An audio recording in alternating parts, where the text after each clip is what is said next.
Hello guys! Maligayang pagdating sa aking YouTube channel. Ngayong araw, samahan niyo ako sa isang kaakit-akit na paglalakbay sa napakagandang lugar dito sa Japan. Ang ating destinasyon ngayon ay walang iba kundi ang Inobosaki Lighthouse na matatagpuan dito sa bayan ng Choshi, sa lalawigan ng Chiba. Ang lighthouse na ito ay isa sa mga pinakasikat na landmark at hindi lang ito maganda sa paningin, kundi meron din itong napakayamang kasaysayan. Mula sa aming lugar ay naglakbay kami ng mga 1 oras para marating itong lighthouse at maya-maya makikita nyo po, bumili po kami ng ticket na nagkakahalaga ng 300 yen isang tao. So, titignan na lang po natin mamaya kung ano po yung mga view na pwede nating makita. Base po sa aking na-search, ang Inobosaki Lighthouse itinayo noong 1874 bilang bahagi ng modernisasyon ng mga tulay sa Japan. At ito rin ay nagsisilbing gabay para sa mga sasakyan dagat na dumadaan sa malalaking alon at delubyo. At syempre, nandito na tayo, hindi pwedeng hindi natin subukang umakyat sa taas ng lighthouse. Mula sa tuktok ng lighthouse, makakakita tayo ng kamangha-manghang tanawin ng mga dagat at buong bayan ng Choshi. Isa ito sa perpektong lugar para makapag-relax at mag-isip-isip habang tinitignan ang magandang tanawin.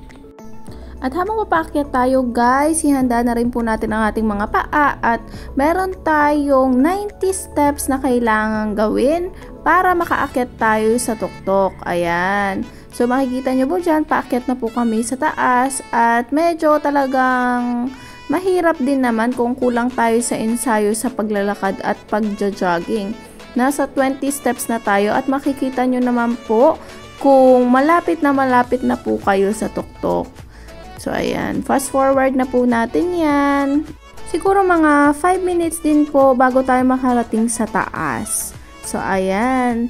Ito na po yung pinaka-last step ng nasa taas. Ganyan po yung makikita nyo guys. So, kailangan mag-ingat lang po tayo kasi ang railings din po ay medyo manipis.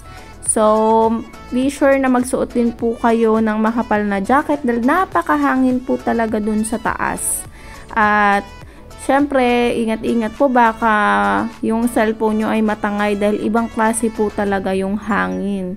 Dahil nasa pinakatuktok po tayo ng lighthouse. So yan, may mga do's and don'ts po na makikita kayo sa side kapag nandun po kayo. Marami rin po pumupunta dito ng mga turista at mamaya makikita nyo po na may mga kasama rin naman tayo na nandyan.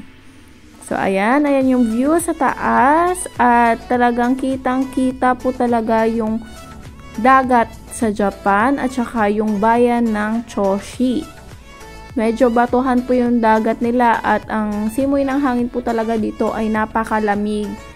So, be sure po na may dala po kayong jacket dahil ngayong buwan po pumunta kami ng February ay napakalamig po. So, ayan, may mag-couple pa. So, sana all, yan, enjoy nyo muna guys yung mga view na ipapakita ko at sana soon makapunta rin po kayo dito sa Japan. So, ayan, don't hesitate po na magtanong sa akin or mag-comment sa akin paano po makapunta dito.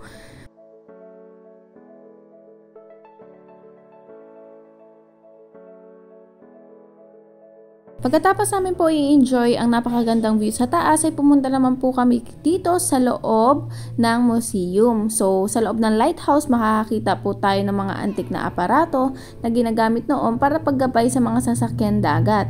Isa ito sa yugto ng kasaysayan na nabigasyon dito sa Choshi.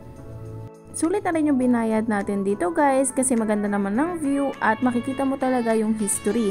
So hindi lang natin maintindihan yung mga salita guys pero kitang-kita mo naman na talagang tinabi nila yung mga lumang kagamitan noon para makita at ma-display dito sa lugar.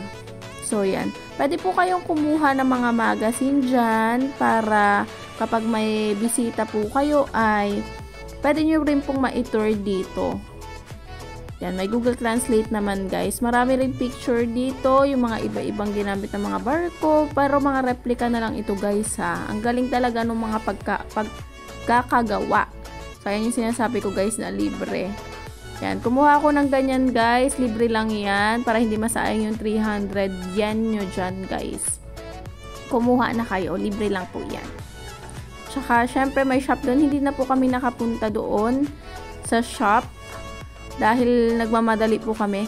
Actually 600, di ko po alam po sabi kasi sa akin 300 yen, pero baka nag-sale nung time na yun, pero nakalagay 600 yen ang entrance fee.